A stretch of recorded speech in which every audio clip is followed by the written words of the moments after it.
Hey guys, Professor Bill, Comic Book University, and Frank Millar's Xerxes, The Fall of the House of Darius and the Rise of Alexander.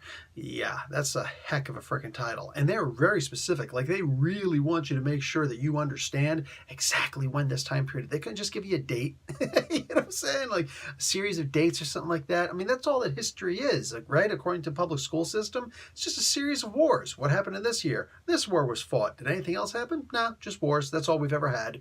So, of course, I wonder if actually one of these days they're going to take all of these 300-esque books from Frank Miller and put them together into an omnibus and just on the front write Greek and Persian history, because that would be interesting. Anyway, so the further adventures of Greeks killing Persians and vice versa.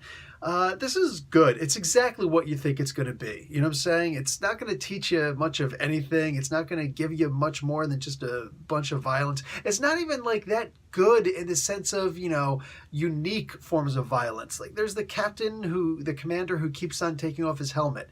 That's cool, man. I was in the Army. I remember. None of us like to wear a helmet, but some of us even less than others. I personally didn't have that much of a problem with it. Saying I just wore it because I figured, you know what, if something happens, I'll be glad I got the friggin' helmet on. Then you got a whole bunch of other morons who are talking about, no, man, if you got the chin strap on and you get somewhere near shell shock or something like that, you're going to wish that you had the chin strap off. It's like, shut up, dude. You've been looking at the internet a little bit too much, okay? Put your freaking chin strap on and stop being a moron.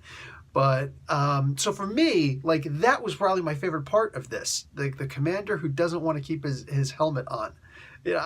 I could relate to that because there were plenty of people who didn't want to keep their K-Pod on, their Kevlar helmet on in the Army. That being said, I don't know, you got, some guy who breaks ranks all the time because he found some cool weapon. He spent all night sharpening it and he starts using it. It looks like a double-sided naginata, I don't know. I don't know what you want. You know what I'm saying? Like this wasn't the greatest anything. It's just a continuation of 300. And for me, most of it's just lost its appeal, unfortunately. But I'm hoping that this is going to lead into something else because, like the title, the main title, not the subtitle.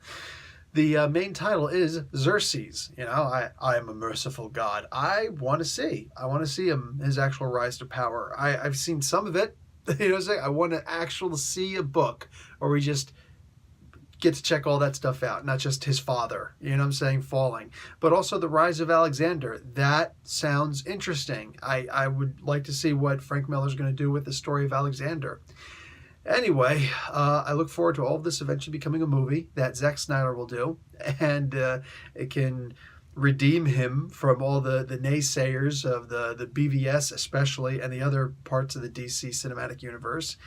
And let's just see where we can go from there.